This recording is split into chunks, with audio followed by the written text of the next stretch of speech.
मित्र हो, बऱ्याच वर्षाने आपली भेट होते पत्रकार मित्रांची. आज 15 डिसेंबर या रोजी परभणीच्या संविधानाच्या मोडतोड केल्याच्या प्रित्यर्थ सोमनाथ सूर्यवंशी याने जे कोबिन ऑपरेशन करत असताना त्यानं आपली मोबाईलमध्ये कोबिन ऑपरेशनचं दृश्य टिपण्याचा प्रयत्न करीत असताना परभणीतील संबंधित पोलीस स्टेशनच्या पोलीस अधिकाऱ्यांनी त्यांना बेदम मारहाणी केली. त्याच्यातून माझ्या माहितीप्रमाणे त्याला 307 झाला असावा. तत्कालीन पूर्वीचा 307, आताचा 109, 223चा 2023चा 109 आप दाखल झाला असा, म्हणजे त्या परिस्थितीत होता. त्यानंतर त्याला मॅजिस्ट्रेट कस्टडी मिळाली आणि त्या मॅजिस्ट्रेट कस्टडीतून बाहेर येत नाही तर 17 तारखेला मॅजिस्ट्रेट कस्टडीमध्ये 17 डिसेंबरला मेला. म्हणजे मृत्यू झाला किंवा खून झाला त्याचा, असं म्हटलं मी वावगं होणार नाही.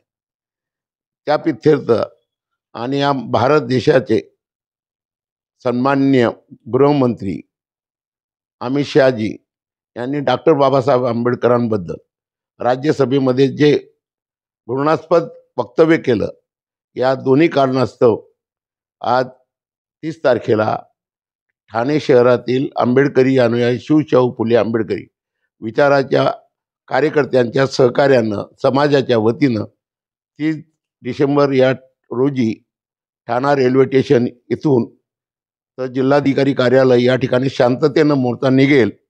जेणेकरून आम्ही मोर्चा मुद्दाम उशिरा का केला याचं कारण असं आहे की नवीन वातावरण तापलेलं असतं. तापलेल्या वातावरणात पोलीस खात्याला कायदा आणि सुव्यवस्था याचा प्रॉब्लेम येऊ नये म्हणून या प्रक्रियेला आम्ही उशीर केला. पण तरीसुद्धा आम्ही आमच्या भावना ह्या महाराष्ट्र सरकारला देशाच्या पंतप्रधानजींना कळवाव्या या दृष्टिकोनातून सिम्बॉलिक या मोर्चाचं आयोजन करण्यात आलेलं आहे. आणि तो शांततामय कसा निघेल अशा सूचना आम्ही सर्व कार्यकर्त्यांना देत आहोत.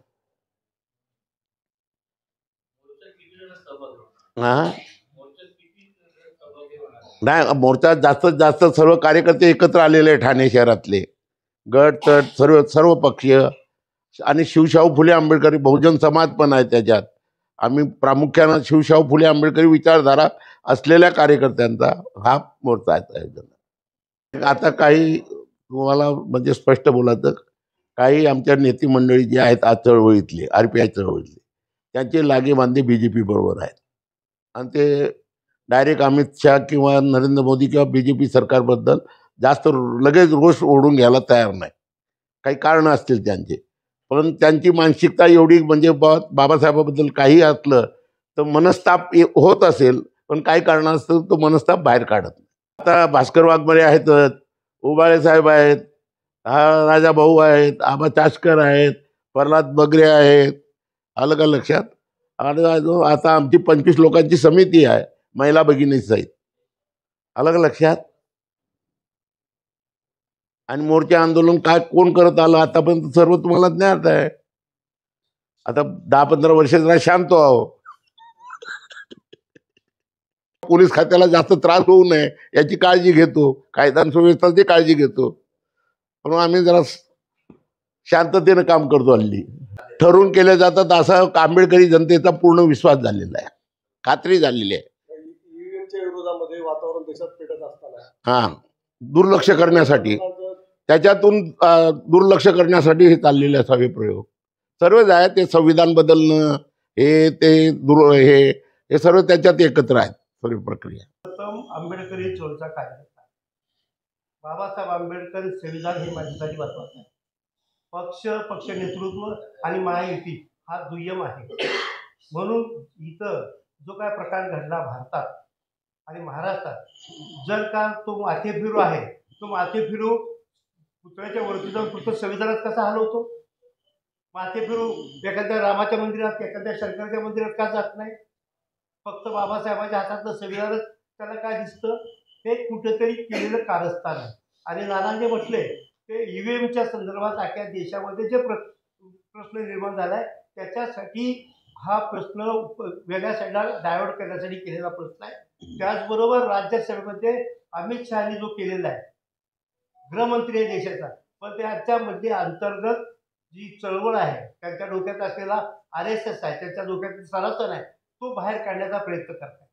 जर का देवाला जर तुम्हाला जर स्वर्ग मिळत असेल, आम्हाला बाबासाहेबांनी इथं स्वर्ग दिलेला आहे, त्यामुळे तुमच्या देवाच्या स्वर्गाची आम्हाला गरज नाही. नाही नाही, जाऊ दे, तो काय बोलू. आम्हाला पक्ष जरी उद्या आठवले साहेबांनी सांगितलं तुम्ही असं डिसिजन का घेतलं, भूमिका घेतली, तरी मला कुठल्याही निर्णयाला माझी यायची तयारी आहे. कारण इथला समाज माझ्यासाठी महत्वाचा आहे, आंबेडकरी चळवळ महत्वाची आहे आणि खास करून संविधान महत्वाचं आहे. नाही नाही नाही नाही, ते नातं नाही ते. हे ढाके, ए बेटा थांब, मी काय म्हणतो, थांब जरा मी सांगतो तुला काय. 40 वर्षाचा पवार असा धडधाकड, त्याला फक्त संविधानातच दिसलं, दुसरं नाही दिसलं. संविधानच दिसलं, दुसरं का नाही दिसलं त्याला? जर माथेफिरून शंकराच्या मंदिरात किंवा अन्य मंदिरात का गेला नाही? आता हा सोमनाथ सूर्यवंशीचा 307च्या माध्यमातून 302 झाला आहे पूर्वीचा, म्हणजे पहिलेचा आत्ताचा 109 आणि 103 झाला, 103 झाला. हे कशाचंच होतं काय? कशाचंच होतं काय? तो जो व्हिडिओ क्लिप 15 तारखेला शूटिंग करत, हे कोबिन करत होते पोलीस डिपार्टमेंट, त्याच्यातले परभणी शहरातल्या 3 पोलीस अधिकाऱ्यांनी त्याला बेदम मारहाण केली, त्याचं छातीत सगळी फोडून काढली, त्याला पोलीस कस्टडीत घेतलं. पोलीस कस्टडीतून तो तिकडून याच्यात मॅजिस्ट्रेट कस्टडीत गेला, तिथं मृत्यू झाला 17 तारखेला, आपल्या 15 तारखेला. हे कसलंच होतं काय? आम्ही तर म्हणेल तो 307 वरून पूर्वीचा 302 म्हणजे आत्ताचा 103 झालाय.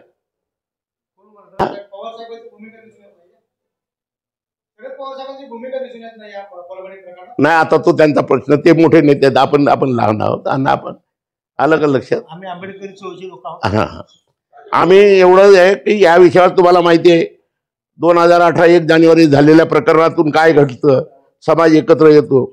आम्ही आजही आंबेडकरी समाज राजकारणाच्या पलीकडे सामाजिक भावनेतून सर्व आम्ही एकत्र येणारे कार्यकर्ते आहोत. आज ठाण्यात ती परिस्थिती तयार झालेली आहे. सर्व गट तट सर्व पक्षीय बाजूला सरून आम्ही सर्व महिला भगिनी सहित आम्ही सर्व एकत्र आलेलो आहोत. विषय हा आहे की शिवशाहू फुले आंबेडकर आणि आंबेडकरी अनुयायांच्या वतीने महाराष्ट्र. सर्वात महत्वाचं म्हणजे नेते पण सहभागी होणार आहेत. आपली जी भूमिका आहे तिथं आपल्या नेत्यांची आमचा जो आंबेडकरी समाजाचा फार खालचा कार्यकर्ता आहे तो आमचा नेता आहे. आम्ही त्यांचे नेते आहेत. आमची सगळ्यात महत्वाची म्हणजे आमची भावकी आहे. आम्ही सर्व जातीचे लोकांना एकत्र करतोय. शिव फुले शाहू आंबेडकरी अनुयायी म्हणजे त्याच्यात सगळे झाले. याच्यात नेता कोण नाही, मोठा कोण नाही आणि छोटा कोण नाही. कवाडे साहेबांनी सरळ सांगितलेलं आहे की जो कुणी संविधानाच्या विरोधात बोलेल, बाबासाहेबांच्या विरोधात बोलेल आणि जनतेच्या विरोधात अन्यायकारक जर कोण कार्यक्रम घडवून आणत असेल तर कवाडे साहेबांनी हे सांगितलेलं नाही की समाज एकत्र नाही झाला पाहिजे. कवाडे साहेबांनी सांगितलेलं आहे की जो कोणी संविधानाचा अवमान करेल, बाबासाहेबांच्या विचाराची अवमान करेल, तसल्या माणसासाठी अर्ध्या रात्रीला उठून आंदोलन करा. हे कवाडे साहेबांचं. कुठल्या? नाही ठाण्याचे आम्ही सर्व कार्यकर्ते बाहेरच्या कुठल्या नेत्याला बोलवणार राष्ट्रीय नेत्याला आम्ही बोलवणार नाही. मी अगोदर तुम्हाला सांगितलं की जो खालचा तळागाळाचा चळवळीचा कार्यकर्ता आहे, वरचा नेता आहे, तर आम्ही सर्व समान आहोत. म्हणून शिवशाहू फुले आंबेडकरी वतीने हा आंदोलन आम्ही घेतलेलं आहे. त्यामुळं आमची भावकी ते तर आहे सगळे, पण तुम्ही पण आमची भावकी आहे. कारण की केंद्रापर्यंत या बातम्या गेल्या पाहिजे आणि शासनाने याची दखल घेतली पाहिजे. मग तो परभणीमध्ये आंदोलन घडवून आणणारा असेल, संविधानाची मोडतोड करणारा असेल आणि सोमनाथ सूर्यवंशीचा मृत्यू, जे संघटन आहे राजू, सोमनाथ सूर्यवंशीचा मर्डर, सोमनाथ सूर्यवंशीचा जो मर्डर घडवून आणला त्याच्या पाठीमागे कुठली संघटन आहे का? कारण की त्याचा सुद्धा शोध घेणं गरजेचं आहे. आणि ज्या सत्तेमध्ये असलेले लोक सांगतात की तो माथेफिरी होता, तर नेमकं त्याचं ठाण्याच्या मेंटल हॉस्पिटलमध्ये उपचार चालू होतं का? त्याची सुद्धा चौकशी झाली पाहिजे. आणि हे आम्ही आंबेडकरी समाजाच्या वतीने आम्ही हा आंदोलन घेतलेला आहे, तर खरंच याची चौकशी झाली पाहिजे. आणि ती चौकशीचा जो काही मेसेज आहे तो तुमच्या माध्यमातून पोहोचावा अशी मी तुम्हाला विनंती करतो. आणि जशी आज आपण आम्हाला सहकार्य करता या पत्रकार परिषदेला, मोर्चाला पण तसंच आपण सहकार्य कराल अशी अपेक्षा करतो. धन्यवाद. चला.